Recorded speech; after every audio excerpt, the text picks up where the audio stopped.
اعوذ باللہ من الشیطان الرجیم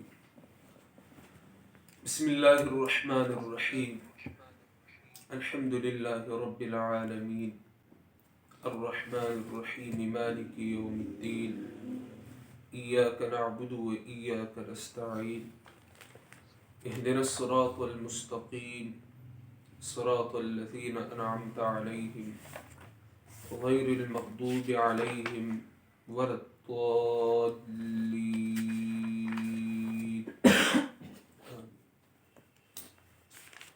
سورۃ الفاتحہ مقدمہ قرآن ہے۔ سورۃ الفاتحہ اللہ اور اس کے بندے کے درمیان مکالمہ ہے۔ سورۃ الفاتحہ قرآن مقدس کی اعظم سورت ہے۔ سورۃ الفاتحہ قرآن عظیم ہے۔ سورۃ الفاتحہ سورۃ الصلاۃ ہے اور سورۃ الشافیہ، سورۃ الرقیہ، سورۃ الحمد، سورۃ اساس القرآن ہے۔ سورۃ الفاتحہ کا ایک نام سورۃ الکنز بھی ہے، علوم کا خزانہ اور سرچشمہ، اور ایک نام سورۃ النور بھی ہے۔ مکی دور زندگی میں نازل ہونے والی سورت ہے، ترتیب نزولی کے اعتبار سے 5ویں نمبر پر ہے۔ چونکہ یہ سورت قرآن مقدس کا خلاصہ ہے اور قرآن مقدس کا مقدمہ ہے، اس وجہ سے یہ سورت دیگر تمام سورتوں پر مقدم ہے۔ قرآن مقدس کی ہر سورت کا ایک خاص مقصد، دعویٰ، محور اور عمود ہوتا ہے۔ سورۃ الفاتحہ کا مقصد ہے العبادۃ للہ وحدہ، کہ عبادت اللہ ہی کی جائے گی۔ جتنے اقسام ہیں عبادت کے، جتنے اجزاء ہیں عبادت کے، وہ سب کے سب اللہ ہی کے لیے کی جائے گی، اللہ کے سوا کسی کے لیے نہیں، خواہ وہ نبی ہو، ولی ہو، شہید ہو، زندہ ہو، مردہ ہو، کوئی بھی ہو، بس عبادت اللہ ہی کی جائے گی۔ سورت 3 حصوں میں تقسیم ہے۔ پہلا حصہ ابتدائی 3 آیات، الحمدللہ رب العالمین الرحمن الرحیم مالک یوم الدین۔ اس میں اللہ تعالیٰ کے 5 نام ہیں، اور یہ اللہ کے حقوق بھی ہیں کہ یہ نام اور یہ صفات اللہ کے لیے کہے جائیں گے۔ اللہ، رب، الرحمن، الرحیم، مالک۔ الحمدللہ پر کل کچھ باتیں ہوئی تھی۔ الحمدللہ الوہیت کی تمام تعریفیں اللہ ہی کے لیے ہے، اللہ کے سوا کسی کے لیے نہیں۔ اور خدائی کی تعریفیں اللہ ہی کے لیے ہے، اللہ کے سوا کسی کے لیے نہیں۔ نیز الحمدللہ اللہ کا شکر ہے۔ قرآن کی ابتدا ہی کلمہ شکر سے کی جاتی ہے، الحمدللہ۔ یہ اللہ تعالیٰ کا بہت بڑا احسان ہوتا ہے اپنے بندے پر کہ اس کا تعلق قرآن مقدس کے ساتھ قائم کر دیتا ہے۔ اس سے بڑھ کر کوئی نعمت نہیں۔ یہی وجہ ہے کہ ہم کہتے ہیں ابتدا ہی میں الحمدللہ، اللہ کا شکر ہے۔ شیخ عبد القادر جیلانی رحمت اللہ علیہ جب پہلی دفعہ مسند درس پر بیٹھے تھے درس دینے کے لیے، تو انہوں نے ابتدا ہی میں ایک جملہ کہا شعریہ انداز میں کہ شکر للہ کہ نہ مردیم رسیدیم بدوست۔ شکر للہ کہ نہ مردیم رسیدیم بدوست آفری باد بری ہمت مردانے ماں. شکر للہ کہ نہ مردیم رسیدیم بدوست. اللہ تعالیٰ کا لاکھ لاکھ شکر ہے کہ مجھے میرے موت سے پہلے میرے دوست سے ملا دیا اور ملاقات کرا دی. دوست اللہ کا کتاب. آفری باد بری ہمت مردانے ماں. او لوگو آؤ چلے آؤ میری جانب اور مجھے آفرین دو, مجھے شاباشی دیو اور مجھے آفرین دو. آفری باد بری ہمت مردانے ماں. آج اگر کسی کا بیٹا وہ امتحان میں اسکول کالج یونیورسٹی میں کوئی پوزیشن لے یا دنیا کی کوئی خوشی زندگی میں آئے تو ہر ایک جانب سے ہر طرف سے اسے خوشیاں ملتی ہیں, اسے خوشخبریاں دی جاتی ہیں, اسے بشارتیں دی جاتی ہیں, اسے مبارکبادیاں دی جاتی ہیں, اسے آفرین اور شابسے کہا جاتا ہے. لیکن قرآن مقدس اتنی لابارس کتاب ہے کہ آج آپ میں سے کئی احباب ایسے ہوں گے جو کہ قرآن مقدس کے درس و تدریس سے وابستہ ہو گئے ہیں اور الحمدللہ سورۃ الکنز کو, سورۃ الفاتحہ کو, کلام رب العالمین کو آپ سیکھ رہے ہیں, لیکن دوسروں کی جانب سے مبارکبادی تو دور کی بات, شاید آپ نے ایک دوسرے کو بھی مبارکباد نہ کہا ہوگا. الحمدللہ اللہ کا شکر ہے. الوہیت کی تمام تعریفیں اللہ ہی کے لیے ہیں, اللہ کے سوا کسی کے لیے نہیں. یہ دعویٰ ہے. دیکھیے جب میں دعویٰ کرتا ہوں کسی چیز کا تو اس کے اس بات کے لیے دلیل کی اور ثبوت کی ضرورت پڑتی ہے.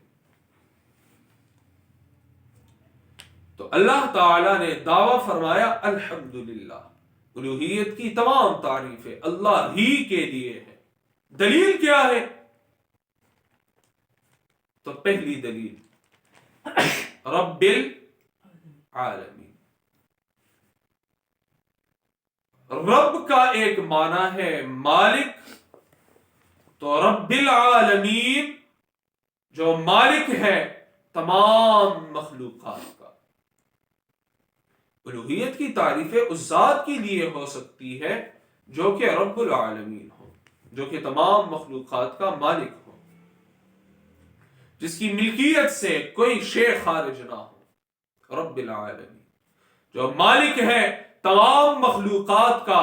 جب میرا رب مالک ہے ہر شے کا تو مطلب یہ کہ ہر ایک شے مملوک ہے, غلام ہے, اور جو چیز جو شخص مملوک ہو, غلام ہو, وہ الہ نہیں ہو سکتا, وہ حاجت روا اور مشکل کشا نہیں ہو سکتا. رب العالمین. اب مالک کو چھوڑ کر غلام سے مانگنے کا مطلب ہی کیا ہے؟ مالک ہے, اس کے در کو چھوڑ کر کسی دوسرے در پر سر جھکانے کا مطلب ہی کیا ہے؟ رب العالمین. اس کا کیا جواز ہے؟ رب العالمین جو مالک ہے تمام مخلوقات کا. اور رب بمعنی مالک, رب مالک کے معنی پر قرآن میں بھی آیا ہے فَلْيَعْبُدُوا رَبَّ هَذَا الْبَيْتِ. سورۃ قریش لِإِيلَافِ قریش إِيلَافِهِمْ رِحْلَةَ الشِّتَاءِ وَالصَّيْفِ. قریش کی جو مال اور دولت سے قریش کی محبت پر تعجب ہے. إِيلَافِهِمْ رِحْلَةَ الشِّتَاءِ وَالصَّيْفِ, یہ جو گرمی میں تجارت کا جو سفر کرتے ہیں اور سردی میں جو تجارت کا سفر کرتے ہیں, یہ دو اسفار ہوتے تھے ان کے. یہ جو گرمی اور سردی میں تجارت کے سفر کرتے ہیں اور اس مال اور دولت کی جو ان کی محبت ہے, اس سفر سے ان کی جو محبت ہے اس پر تعجب ہے, اس پر افسوس ہے. فَلْيَعْبُدُوا رَبَّ هَذَا الْبَيْتِ, انہیں تو چاہیے کہ یہ عبادت کرے رب هَذَا الْبَيْتِ, اس گھر کے رب کی. بیت اللہ کا جو مالک ہے, رب مالک, ان کو چاہیے کہ اس ذات کی عبادت کرے.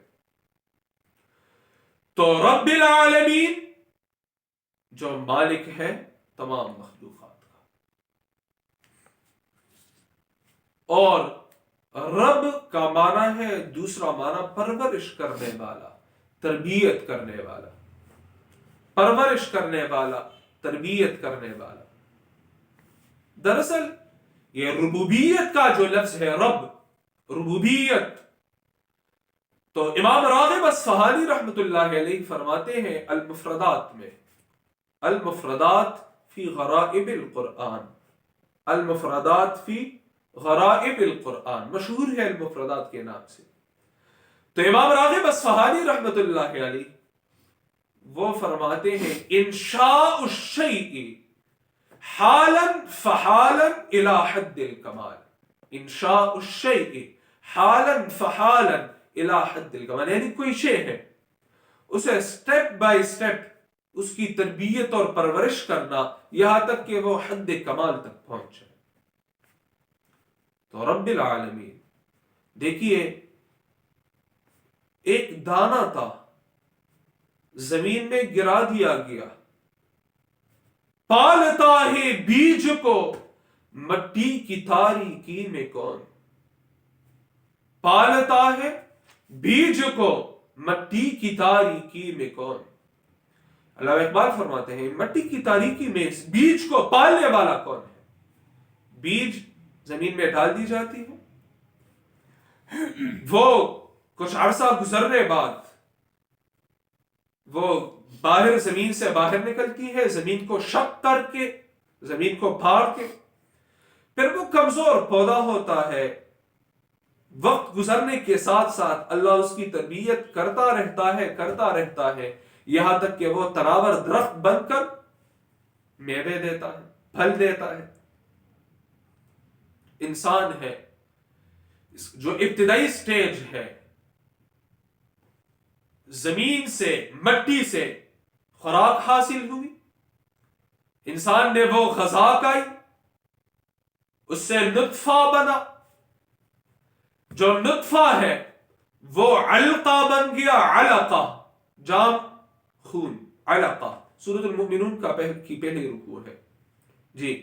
علقہ کے بعد مضغہ بن جاتا ہے، اس کے بعد مختلف سٹیجز ہوتے ہیں، ہڈیاں، گوشت، اس کے بعد جب اس دنیا میں وارد ہوتا ہے تو وہ اپنی گردن تک کو وہ ہلا نہیں سکتا، اسے سیدھی نہیں کر سکتا، وہ چل پھر نہیں سکتا، پھر دن بدن اس کی پرورش اور تربیت اللہ تعالیٰ کرتا رہتا ہے یہاں تک کہ وہ اپنے پاؤں پر کھڑا ہو جاتا ہے، کھیل کود میں مشغول ہو جاتا ہے، اور آخر کار وہ جوانی کے دہلیز پر بھی قدم رکھ لیتا ہے۔ تو یہ قدم قدم پر اس کی تربیت کرنا، پرورش کرنا، اسے پروان چڑھانا، یہ تربیت کرنے والا کون ہے؟ اللہ ہی ہے، رب العالمین، اللہ نہیں، اللہ ہی ہے رب العالمین۔ دیکھیے کبھی کبھار ہم کہہ سکتے ہیں کہ رب البیت، اس گھر کا مالک، یہ رب کا جو لفظ ہے، یہ اسم جو ہے، سوال یہ ہے کہ کیا یہ مخلوق کے لیے استعمال ہو سکتا ہے یا نہیں، سمجھنے کی ضرورت ہے، توجہ چاہوں گا۔ اور اگر آپ لیٹے ہوئے ہیں تو ذرا بیٹھ جائیے، اور کاپی پین اگر آپ کے دسترس سے باہر ہے تو کم از کم کچھ ہمت فرما کر کاپی پین کو بھی اٹھا لیجیے، اور اگر وضو نہ ہو تو آئندہ کے لیے وضو کا بھی اہتمام فرما لیا کریں تاکہ قرآن کو ہاتھ لگانے میں آسانی رہے جی۔ اگر شوق ہو قرآن کے سمجھنے کا، اور اگر شوق نہ ہو، جستجو نہ ہو، ولولہ نہ ہو، قرآن کو سیکھنے کا جنون سر پر سوار نہ ہو، پھر لیٹے رہیے اور اللہ ہی اللہ کیا کرے، دکھ نہ کسی کو دیا کرے۔ بہرحال رب، یہ اسم جو ہے رب، کیا یہ مخلوق کے لیے استعمال ہو سکتا ہے یا نہیں؟ جواب یاد رکھیے کہ مطلق رب اللہ کے سوا کسی کو نہیں کہا جا سکتا کہ فلاں رب ہے، نہیں، یہ نہیں کہہ سکتے۔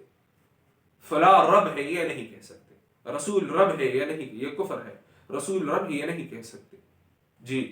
ہاں البتہ یہ کہہ سکتے ہیں رب البیت، اس گھر کا رب یعنی اس گھر کا مالک، اس فلاں جو سواری ہے اس کا رب یعنی اس کا مالک، رب مانا ہے مالک، یا مثال کے طور پر اس لباس کا مالک، موبائل کا مالک، جی رب الجوبال. تو یہ الفاظ یہ رب بغیر کسی اضافت کے، اضافت کو تو آپ جانتے ہیں یہ لفظ تو استعمال ہوتا رہتا ہے، تو یہ اضافت جو ہوتی ہے یہ رب ہے فلاں چیز کا، مالک ہے فلاں چیز کا، رب ہے فلاں، یہ اضافت فلاں چیز کا. اگر اضافت کے ساتھ ہو تو مخلوق کے لیے استعمال ہو سکتا ہے، اور بغیر اضافت کے مطلق یہ مخلوق کے لیے استعمال نہیں ہو سکتا. رب العالمین. اب اس شخص سے بڑھ کر کون بولا ہوگا، کون کم عقل ہوگا جو رب کو چھوڑ کر مخلوق کے در میں پناہ لے، جو رب کو چھوڑ کر، جو مربوب ہے، جو خود تربیت میں رب کے محتاج ہے، جو رزق میں رب کے محتاج ہے، جو پرورش میں رب کے محتاج ہے، تو انہیں پکارتا ہے یا رسول اللہ مدد، یا علی مدد وغیرہ وغیرہ. تو رب العالمین جو پالنے والا ہے تمام مخلوقات کا، جو پرورش کرنے والا ہے تمام مخلوقات کا.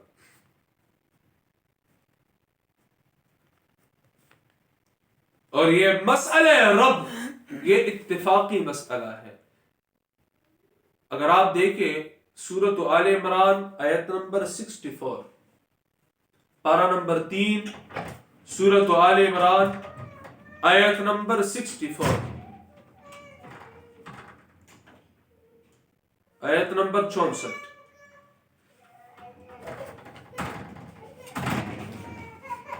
آیت نمبر 64. قل یا اہل الکتاب تعالوا الى کلمۃ سواء بیننا وبینکم الا نعبد الا اللہ ولا نشرک به شیئا ولا يتخذ بعضنا بعضا اربابا من دون اللہ. قل یا اہل الکتاب، اے میرے محبوب آپ فرما دیجئے اے کتاب والو، تعالوا الی کلمۃ سواء بیننا وبینکم، آ جاؤ ایک کلمے کی جانب، زیادہ کلمات نہیں، ایک کلمے کی جانب، سواء بیننا وبینکم، جو کہ ہمارے اور تمہارے درمیان متفق علیہ کلمہ ہے، اتفاقی مسئلہ ہے. اے کتاب والو، اے یہود، اے نصارہ، آ جاؤ ایک اتفاقی مسئلے کی جانب. ایک اللہ نعبد الا اللہ، کہ اللہ کے سوا ہم کسی کی عبادت نہیں کریں گے. اللہ نعبد الا اللہ، کہ ہم اللہ کے سوا کسی کی عبادت نہیں کریں گے. ولا يتخذ بعضنا بعضا اربابا من دون اللہ، اور ہم میں سے بعض کو رب کا درجہ نہیں دیں گے اللہ سے نیچے، اللہ کے علاوہ. ارباب یہ رب کی جمع ہے، تو ہم اللہ کے سوا کسی کو رب قرار نہیں دیں گے. یہ مسئلہ اتفاقی مسئلہ ہے. رب العالمین جو پالنے والا ہے، پرورش کرنے والا ہے تمام مخلوقات. پالتا ہے بیج کو مٹی کی تاریکی میں کون دریاؤں کی موجوں سے اٹھاتا ہے سحاب. کون لایا کھینچ کر پچھم سے بادے سازگار، خاک یہ کس کی ہے، کس کا ہے یہ نور آفتاب. کس نے بھر دی موتیوں سے خوشے گندم کی جیب، موسموں کو کس نے سکلائی ہے خوئے انقلاب. پالتا ہے بیج کو مٹی کی تاریکی میں کون کون دریاؤں کی موجوں سے اٹھاتا ہے سحاب، کون لایا کھینچ کر پرچم سے باد سازگار، خاک یہ کس کی ہے کس کا ہے یہ نور آفتاب، کس نے بھر دی موتیوں سے خوشے گندم کی جیب، موسموں کو کس نے سکلائی ہے خوئے انقلاب، بے خدایا یہ زمین تیری نہیں، تیری نہیں میری نہیں، تیرے آبا کی نہیں، تیری نہیں میری نہیں۔ الارض للہ، یہ علامہ اقبال کی نظم ہے۔ تو پالتا ہے بیج کو مٹی کی تاریکی میں کون، مکی سندر، کون دریاؤں کی موجوں سے اٹھاتا ہے سحاب، یہ دریا کی جو موجیں ہیں اس سے بادلوں کو اٹھانے والا کون ہے، کون لایا کھینچ کر پرچم سے باد سازگار، خاک یہ کس کی ہے کس کا ہے یہ نور آفتاب، یہ ٹھنڈی ٹھنڈی ہوائیں چلانے والا کون ہے، یہ زمین کس کی ہے، اور یہ آفتاب یہ سورج کس کا ہے، کس نے بھر دی موتیوں سے خوشے گندم کی جیب، وہ گیت سوی اردو کی سٹا ورتا چھلی ورتا سوی خواہ، تو کس نے بھر دی موتیوں سے خوشے گندم کی جیب، موسموں کو کس، اس کو اردو کی وسنگا ہو یار، کس نے بھر دی موتیوں سے خوشے گندم کی جیب، موتیوں سے مراد اردانو تو بسو یار، نہیں موسموں کو کس نے سکلائی ہے خوئے انقلاب، یہ موسموں میں انقلاب برپا کرنے والا کون ہے، کبھی سردی تو کبھی گرمی، یہ بہار ہے یہ خزان ہے یہ فلاں موسم ہے، اور پھر کہتے ہیں یا میرے اللہ، یہ کیا ماجرا ہے، اور انسان کو مخاطب کر کے کہتا ہے، اللہ کے احکامات کا جو باغی ہے اسے مخاطب کر کے فرماتے ہیں کہ یہ زمین نہ تیری ہے نہ میری ہے نہ تیرے آبا اور اجداد کی ہے نہ میرے آبا اور اجداد کی، یہ زمین اللہ کی ہے، تو اللہ کی زمین پر اسی کتاب مقدس کا نظام قائم کرنا ہوگا جو رب العالمین نے، جو اللہ نے نازل فرمائی ہے، رب العالمین۔ ٹائم سے ہے؟ اچھا جی، رب یاد رکھیے اللہ تعالیٰ کا ہر صفت اس میں خوب کمال ہے، اللہ تعالیٰ کی کوئی صفت ایسی نہیں جس میں کوئی نقص ہو، کوئی عیب ہو، کوئی کمی ہو۔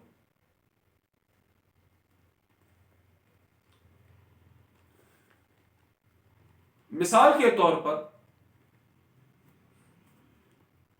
ربوبیت ہی کو لے لیجئے، ایک جانب اللہ، دوسری جانب آپ انسان کو لے لیجئے، اب اللہ رب ہے، تربیت کرنے والے ہیں، پرورش فرمانے والے ہیں، تو میں نے آپ کو کہہ دیا اور میں آپ کو بتا چکا ہوں کہ اللہ تعالیٰ کا ہر صفت، اس میں اللہ کی ہر صفت میں کمال ہوتا ہے۔ انسان مرکب ہے روح اور بدن سے، انسان مرکب ہے روح اور بدن سے، اب یہ بدن جو ہے، یہ جسم جو ہے، یہ زمین سے ہے، لہٰذا اس کی خوراک کا انتظام بھی زمین سے کر دیا گیا ہے، باوجود یہ کہ وَفِي السَّمَاءِ رِزْقُكُمْ سورۃ الذاریات پارہ نمبر 25 کا آخری صفحہ ہے، وَفِي السَّمَاءِ تمہارا رزق آسمان میں ہے، یعنی رزق کے فیصلے آسمان سے آتے ہیں۔ بہرحال یہ جسم زمین سے ہے، مٹی سے ہے، لہٰذا اس کی خوراک کا انتظام بھی مٹی سے کر دیا گیا ہے، لیکن دوسری جو شے ہے روح، یہ آسمان سے ہے، لہٰذا اس کی خوراک کا انتظام بھی میرے رب نے فرمایا ہوا ہے، چونکہ یہ روح جو ہے یہ آسمان سے آیا ہے، لہٰذا اس وجہ سے روح کی خوراک کا انتظام بھی آسمان کی جانب سے کر دیا گیا ہے۔ جی، یہ تو عام دستور ہے کہ جو شخص جس علاقے کا ہوتا ہے وہ اسی علاقے کی خوراک کھاتا ہے، اسی کو وہ چاہتا ہے. مثال کے طور پر جو بنگالی ہے، جو بنگلہ دیش کے حضرات ہیں، خواتین کو بھی ساتھ ملا دیجئے، بچوں کو بھی ملا دیجئے، بوڑھوں کو بھی، تو جو ان علاقوں کے ہیں جہاں عمومی طور پر ان کی خوراک چاول ہوتی ہے، اگر مستقل طور پر آپ ان کو سبزیاں کھلائیں یا گوشت وغیرہ، تو شاید ان پر کچھ نہ کچھ اس کے اثرات پڑ جائے. یا یہ تو چھوڑیے، تو یہاں جو پشاور کے رہنے والے ہیں، اگر یہاں کے لوگ تیرا کی جانب چلے جائیں، بوڑا کی جانب چلے جائیں، تو وہاں وہ لوگ، وہاں کے جو پانی ہے وہ ان پر راس، یا کراچی کی جانب یا وہاں کے لوگ اگر یہاں آ جائے تو یہ پانی ان پر راس نہیں آتا، کچھ دنوں کے لیے وہ بیمار پڑ جاتے ہیں. تو جہاں کا بندہ باشندہ ہوتا ہے اور جہاں کا وہ رہنے والا ہوتا ہے، جو اس کا اصل مسکن ہوتا ہے، وہی کا وہ خوراک کھاتا ہے. دنیا میں بھی اگر ہم دیکھ لیں، روح اوپر سے آئی ہے، لہٰذا اس کی خوراک اوپر سے. جسم زمین سے ہے، اس کی خوراک زمین سے ہے. ایک ہے روح الابدان. روح الابدان وہ روح جس کی وجہ سے بدن کو زندگی اور تازگی ملی ہے. اگر یہ روح جو ہمارے جسم میں ہے، اگر یہ ہمارے جسم سے نکل جائے تو 1-2 دن میں، اگر ٹھنڈی موسم ہو، گزارحال موسم ہو، اور اگر گرمی ہو، پھر تو 1-8 دن کے اندر کچھ وقت گزرنے کے بعد ہی اگر اسی طرح وہ رکھ دیا جائے تو بدبو جاری ہو جاتی ہے، اس میں کوئی تازگی نہیں ہوتی، زندگی کے کوئی رمق اس میں نہیں ہوتی. تو یہ روح الابدان ہے، یعنی وہ روح جو کہ بدن کی، جس سے بدن کی تازگی اور حیات ہوتی ہے. ایک ہے روح الارواح، یہ جو روح ہے ہمارے جسموں میں، اس کی روح وہ قرآن مقدس ہے. روح تو آپ میں موجود ہوگی جس سے آپ کا جسم ہے اس میں حیات ہوگی، لیکن اگر ہماری جو روح ہے اس کا تعلق اپنی روح کے ساتھ نہ ہو تو وہ مردہ ہوتی ہے، اس میں کوئی تازگی نہیں ہوتی. یہی وجہ ہے کہ اللہ تعالیٰ نے قرآن مقدس میں کئی مقامات میں اللہ تعالیٰ نے قرآن کو روح کا نام دیا ہے. اگر آپ دیکھ لیں سورۃ الشورى پارہ نمبر 25 آیت نمبر 52، سورۃ الشورى پارہ نمبر 25 آیت نمبر 52، آیت نمبر 52. وَكَذَلِكَ أَوْحَيْنَا إِلَيْكَ رُوحًا مِّنْ أَمْرِنَا وَكَذَلِكَ أَوْحَيْنَا إِلَيْكَ رُوحًا مِّنْ أَمْرِنَا، ہم نے وحی کی ہے آپ کی جانب، روحاً، روح کی، من امرنا، اپنی جانب سے. قرآن کو نام دیا ہے روح کا. اسی طرح سورۃ النحل پارہ نمبر 14 آیت نمبر 2، سورۃ النحل، نحل پارہ نمبر 14 آیت نمبر 2، اس میں بھی اللہ تعالیٰ نے قرآن مقدس کو ينزل الملائکۃ بالروح من امرہ، سمجھ رہے ہو ہمیشہ، ينزل الملائکۃ، اللہ تعالیٰ نازل فرماتے ہیں فرشتوں کو، بالروح، ينزل الملائکۃ، فرشتے اترتے ہیں اللہ کی جانب سے، فرشتے اترتے ہیں بالروح، روح کے ساتھ، یعنی قرآن کو لے کر، من امرہ، اپنے رب کے حکم سے. تو قرآن مقدس کو نام دیا ہے روح کا. حدیث مبارکہ ہے رسول اللہ صلی اللہ علیہ وسلم رحمت للعالمین، سید الابرار، شفیع المذنبین، اللہ تعالی ہمیں ان کی شفاعت نصیب فرمائے. رسول اللہ صلی اللہ علیہ وسلم فرماتے ہیں ان الذی لیس فی جوفہ شیء من القرآن کالبیت الخرب.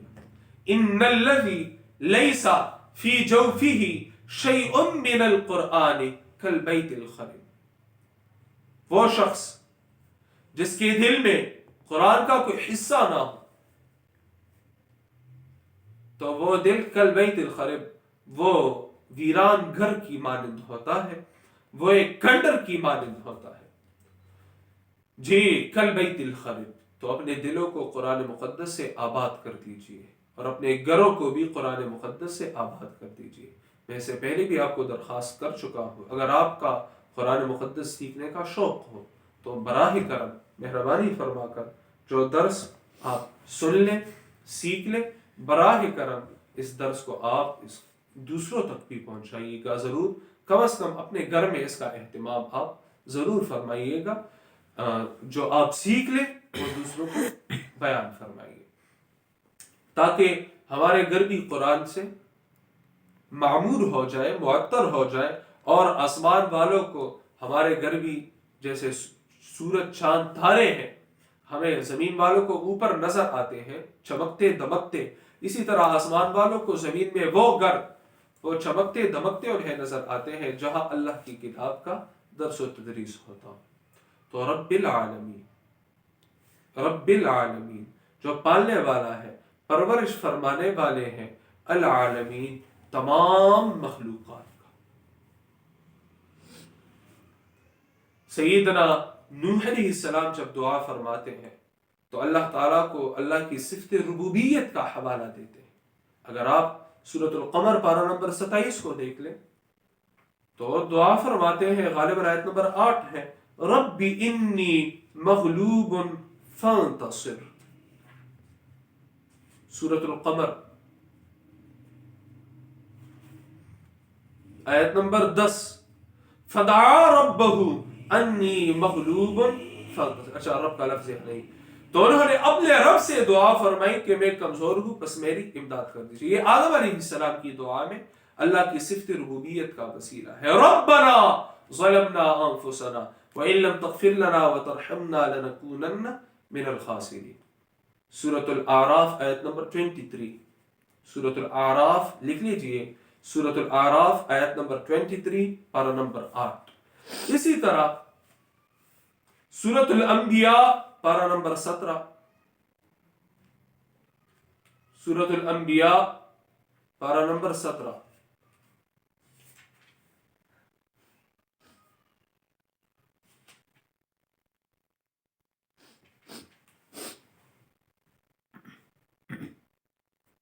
اس میں بھی جو انبیاء علیہ السلام کی جو دعائیں ہیں، زکریا علیہ السلام کی دعا میں اللہ کی صفت ربوبیت کا وسیلہ ہے۔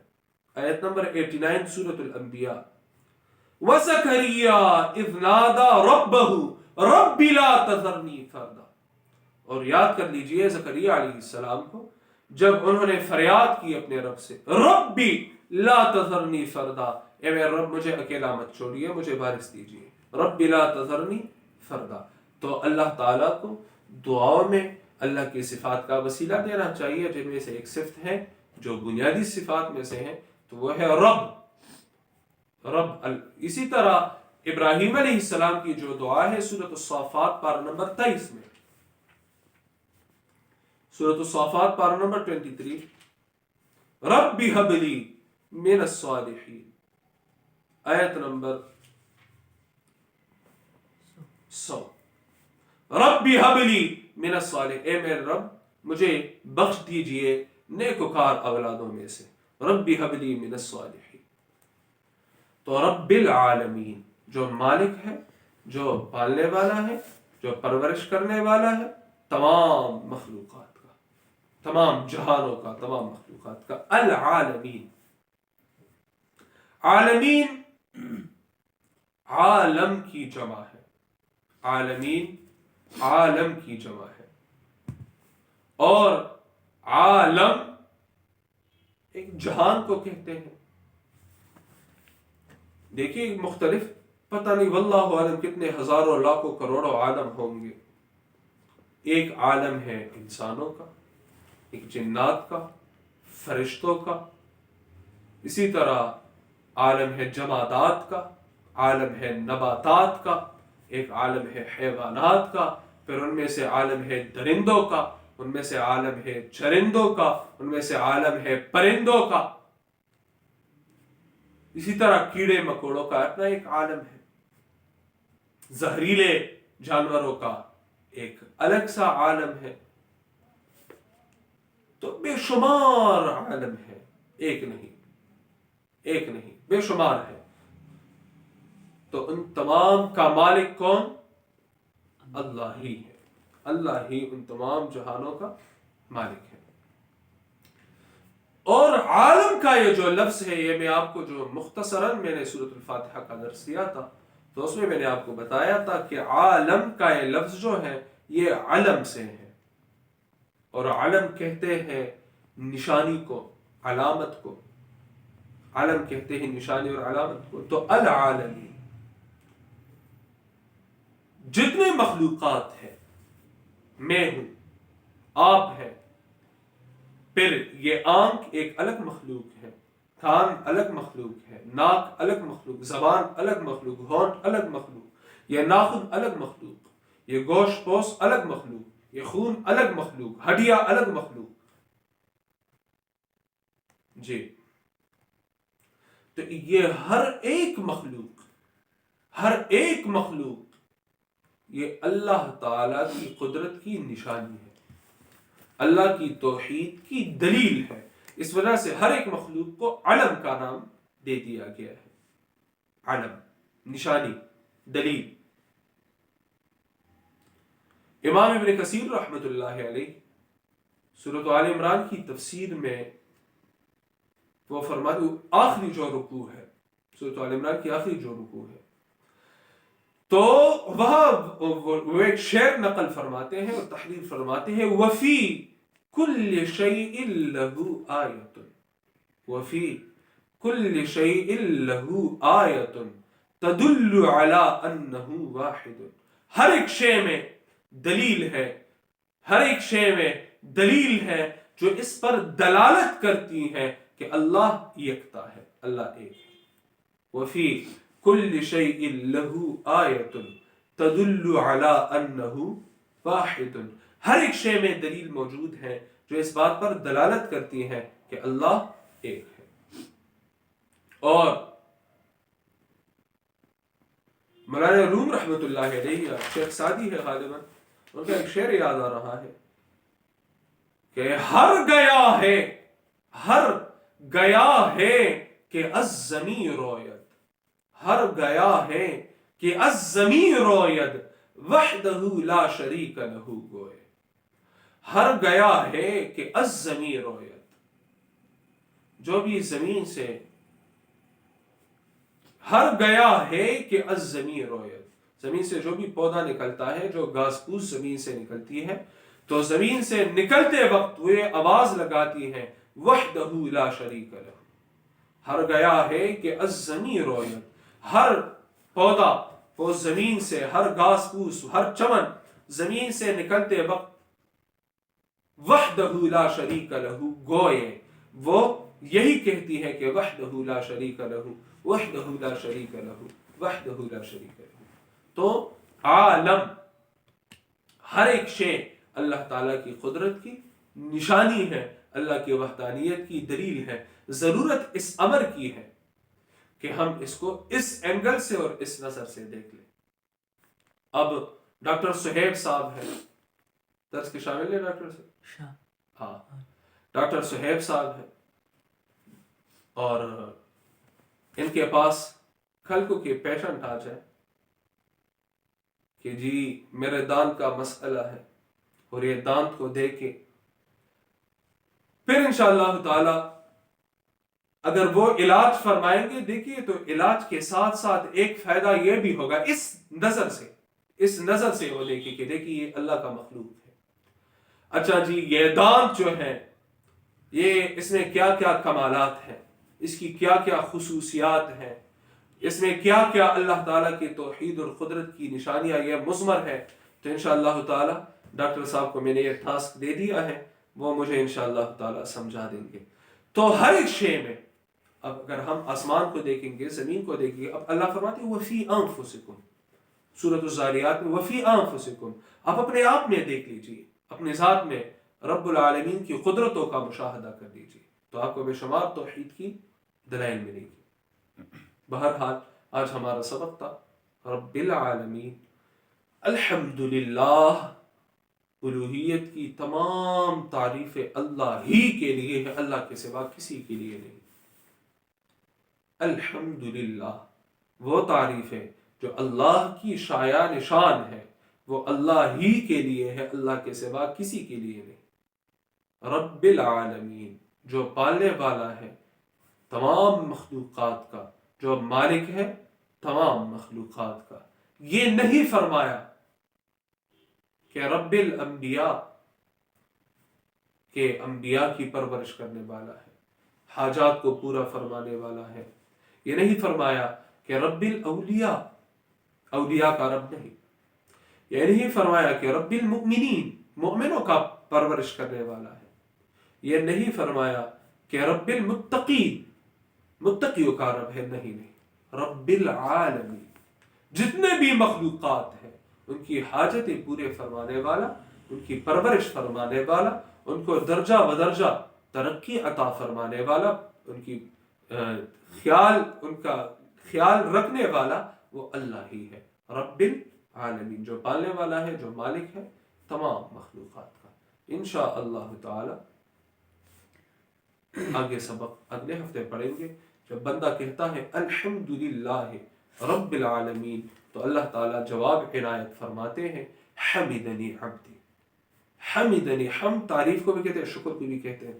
حمدنی عبدی، میرے بندے نے میرا شکریہ ادا فرمایا، میری تعریف ہی کی۔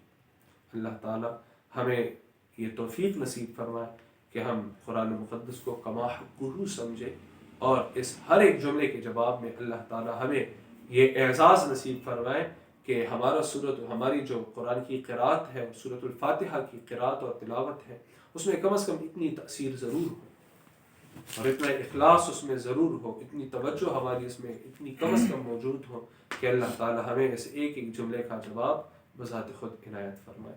وصلی اللہ تعالیٰ علی خیر خلقہ محمد وعلی آلہ وصحبہ اجمعین۔